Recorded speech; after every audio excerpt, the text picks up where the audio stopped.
Well, in a statement welcoming the move by the Public Protector, the EFF saying it will also continue pushing for a parliamentary inquiry into the Phala Phala scandal. For now, we're joined by public governance analyst Zwelinzima Ndevu. Mr. Ndevu, good evening to you. Thank you so much for your time. A deadline twice missed at the request of the President. It certainly doesn't look good for him right now. Good evening, Katie, and good evening to your listeners. I think it certainly does not look good for the President and for public trust. We know that this is a national issue. Any issue that involves a president, especially an issue of this nature, becomes a national issue. And we have heard so many times that the President is willing to be held accountable. But what is puzzling and what is worrying is the fact that the President would then miss two deadlines without any valid explanation. But we should, at the same time, celebrate the fact that Chapter 9 institution, the Public Protector, the Acting Public Protector, has demonstrated the independence of that office and the appetite to enforce the law, even if it means summoning the first citizen of the country. So that should tell us that the law is applied equally and the law would be applied even if you are President of the Republic. In that sense, it gives some hope to those who have thought that the office of the Public Protector would not address these issues adequately. But also it is disappointing that the President is not forthcoming willingly. Zwelinzima, one could argue that it's consistent with how the President has behaved in relation to the scandal. He's refused to take questions on it on any platform, and the most, he said about it is that he will support any investigation and that we should allow those investigative processes to get underway. The Public Protector's efforts are one such investigation, and he seemingly is not really as compliant as he would have needed to be. Yes, one was a bit hopeful when he requested extension, and the second extension as well, that he wants to actually get a sufficient evidence of facts to submit to the Public Protector.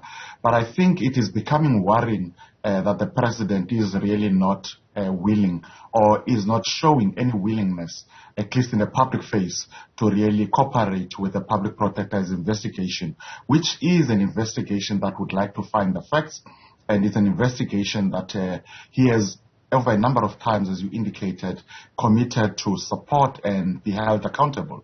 So it really, I think it doesn't augur well for the President, it doesn't augur well for the image of the executive if the executive would continuously define institutions that are established by the law.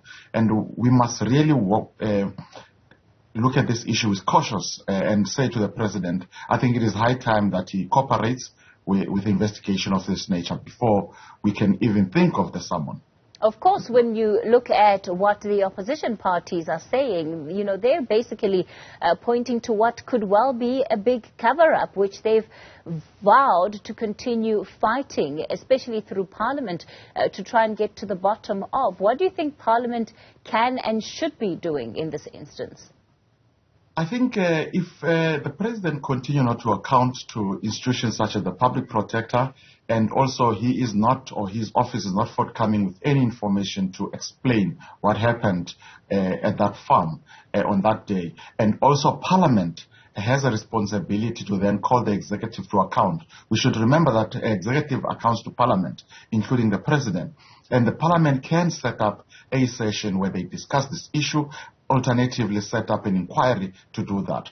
But I think we should give space to the Public Protector to investigate without other institutions interfering in that investigation, and also encourage the President to actually summon himself or present himself before the Public Protector, respond to the 8 questions that have been submitted to him.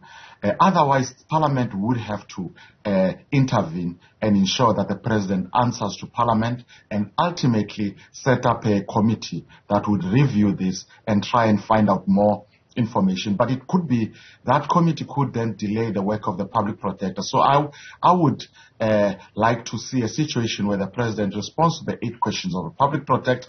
The Public Protector makes preliminary findings, and as a result of that, Parliament decides as to whether there's further investigation that is needed or not. As it stands, what we see happening now will ultimately just feed to public speculation, especially in the absence of any disclosures. Is that more dangerous for the president than actually coming out and being transparent with South Africans about what happened, especially if he is the victim, as he maintains to have been?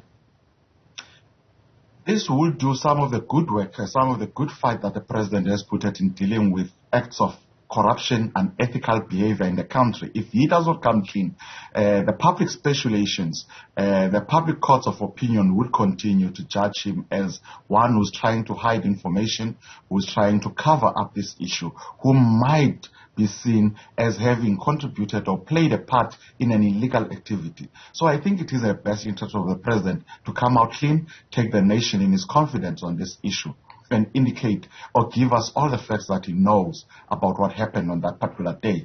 And if he doesn't do that, we will continue to think that he is hiding something. And it does not help him going to public platform and saying that I'm willing to cooperate. When he's given an opportunity to cooperate, he then does not cooperate. So that does not help his cause in any way. All right, let's leave it there for tonight. That is public governance analyst Zwelinzima Ndevu.